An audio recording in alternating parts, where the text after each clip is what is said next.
Good morning sir.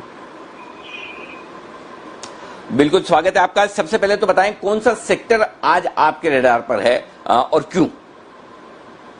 Sir mid cap IT sector आज radar पे है। और आपने देखा होगा कि आईटी सेक्टर में धीरे धीरे but there are a lot of actions which has happened.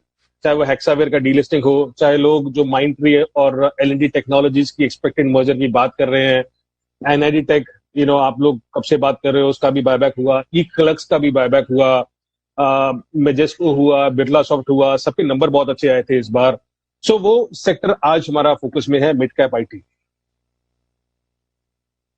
Okay, mid cap IT results के लिहाज से ये फोकस में है। ओके, तो आप बताइए कौन सा स्टॉक आप आज रिसर्च करने वाले हैं, और उससे पहले कि आप स्टॉक बताएं अपना डिस्क्लेमर पहले बता दें और डिस्क्लेमर के बाद स्टॉक बताएं।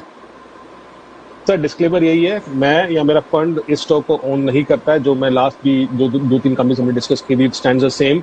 प्लीज आप अपने किसी भी फाइनेंशियल एडवाइजर से, रिसर्च एनालिस्ट से कुछ भी आप बात कीजिए, बिल्कुल इसमें इन्वेस्ट करने से पहले अगर आपका मन करता है तो। But otherwise we don't own, this is only data driven research what we are putting in front of you. You have to track this companies, please don't buy all this companies जो हम बोल रहे हैं अभी यहाँ पे। Okay, बताइए तो कौन सा स्टॉक है जो आज आप रिसर्च करने वाले हैं, बताइए सर आइडिया मेरा यही होता है कि क्या हमें कोई भी चीज, सॉरी मैं इसको ऑफ कर देता हूँ, कोई ऐसी कंपनी मिल सकती है जो बहुत सस्ती मिल रही है, सस्ती और अच्छी मिल रही है। सो जैसे एनआईडी टेक का वैल्यूएशन आज की डेट में 15 से 17 टाइम पे चल रहा है। माइंडट्री का भी कुछ 15-17 टाइम हो गया है। मिड कैप आईटी में कोई भी आप कंपनी ले लीजिए, उनका वैल्यूएशन 15 से 20 टाइम पे चल रहा है। एक्सावेयर की बात चल रही है कि उसका रिवाइज होगा, बिकॉज कम से कम 20 टाइम का प्राइस, 20 का मल्टीपल कम से कम मिलना चाहिए in line with the mid cap IT companies. So हमें एक इंटरेस्टिंग कंपनी मिली सर, जिसका प्राइस अर्निंग मल्टीपल 7 टाइम है, बुक वैल्यू से नीचे ट्रेड कर रही है, और आपको 7% का डिविडेंड यील्ड भी मिल रहा है इस कंपनी में, और 14% का आरओसी मिल रहा है। और कुछ हिस्सा ये राकेश झुंझुनवाला जी भी ओन करते हैं इस कंपनी में, जिस कंपनी का नाम है फर्स्ट सोर्स लिमिटेड।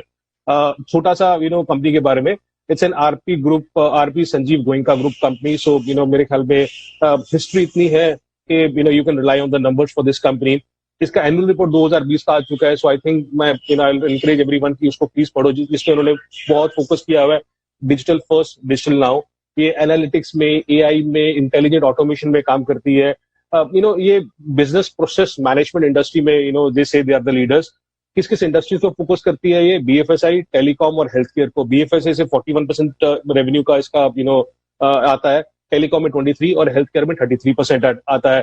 FY20 के एनुअल रिपोर्ट में दिया हुआ है कि सबसे बेस्ट इनका जो वर्टिकल था वो बीएफएसआई में बैंकिंग फाइनेंशियल सर्विसेज था, हेल्थ केयर मिक्स था, टेलीकम्युनिकेशन मीडिया में क्योंकि उनका एक आधा क्लाइंट चला गया था इसलिए वो इम्पैक्ट हुआ, but the management is confident कि वो वापस दोबारा आएगा। 2/3 रेवेन्यू यूएस से आता है, 1/3 रेवेन्यू उसका यूके से आता है। अगर मैं फाइनेंशियल्स की बात करूं before we step into negatives and positive of the company, जैसे मैंने बोला इसका मार्केट कैप 2600 करोड़ है, आरओसी 13.7% है, price earning multiple on TTM basis is 7.8 times, इसका बुक वैल्यू 40 रुपए है। सो आई थिंक तो वो बुक वैल्यू के आसपास है, उससे नीचे ट्रेड कर रहा है। डिविडेंड सर इसमें 6.6% आता है। सो जैसे पीएसयू का, जैसे मैंने बोला कि कुछ पीएसयू कंपनीज है जो 6, 7, 8% का डिविडेंड यील्ड देती है, तो आपको 7-8% डिविडेंड यील्ड वाली कंपनी 7-8 टाइम मल्टीपल पे मिल रही है। प्रमोटर होल्डिंग 54% है, कोई प्लेज नहीं है, डेट इक्विटी 0.3 टाइम है। सो बेसिक जो नंबर्स आपके सामने मैंने रखे इस कंपनी के। तो इस कंपनी में ये कुछ बेसिक नंबर्स है। अच्छी और खराब बातें क्या लगती है आपको? सर अच्छी बात है कि इसमें वैल्यूएशन अच्छा है। जैसे मैंने बोला 7% डिविडेंड यील्ड 8 टाइम पे मिल रहा है। कैश फ्लो पॉजिटिव रहे हैं इस कंपनी में। शेयर होल्डिंग में एचडीएफसी स्मॉल कैप फंड अपना स्टेक बढ़ा रहा है। 6.5% स्टेक था दिसंबर में, इस टाइम 7.37 हो गया। राकेश झुंझुनवाला जैसे मैंने बोला वो 2% स्टेक ओन करते हैं इस कंपनी में। इसमें एक चीज नहीं है सर कि इसमें नया एमडी और सीईओ आए हैं जिसका नाम है विपुल खन्ना। तो ये अच्छा भी हो सकता है, बुरा भी हो सकता है, बिकॉज ये नया टीम है, नया जोश है जो इस कंपनी में आया है। Whether and he was earlier the executive vice president and global head of Cognizant digital operations. So क्या ये नए एमडी और सीईओ कुछ चमत्कार कर सकते हैं कि नहीं कर सकते जाके? So I think that is very important to watch out for. इसमें जो नेगेटिव मुझे लगता है सर, आई थिंक नेगेटिव यही है कि हाँ भी किस तरीके से कितना ग्रो करेगा। So it's a business risk rather than any balance sheet और कैश फ्लो रिस्क। सो इसमें दो तीन चीजें मैं जो बोलना चाहूंगा, एक तो उसका जो 5 ईयर सेल्स ग्रोथ है वो इतना स्ट्रांग नहीं रहा है जैसे एनआईटी टेक का या माइंडट्री का रहा है। सो उसका सेल्स ग्रोथ 6.2% है, which is lower than others. Management ने कोई गाइडेंस इस बार लेटेस्ट जो क्वार्टर आया था वो प्रोवाइड नहीं की है। सो Q1, I will not be surprise it's impacted, वहां पे आपको हो सकता है 10-15% सेल्स डाउन मिले। So that is one. Third sir, एक चीज है, जैसे इसका जो डिविडेंड आता है ना, डिविडेंड 6.6% आता है। So I think they take a very big chunk of dividend from this company, जो मैनेजमेंट है। बट ये पैसा फर्स्ट सोर्स में डिप्लॉय नहीं होता, ये पैसा वो निकाल के there is another company CSC ventures, जो संजीव गोयनका की कंपनी है, वो पैसा उसमें डाल दिया जाता है। सो share holders of first source may want that money is used for first source itself and not for a group company जो सीएससी वेंचर्स है।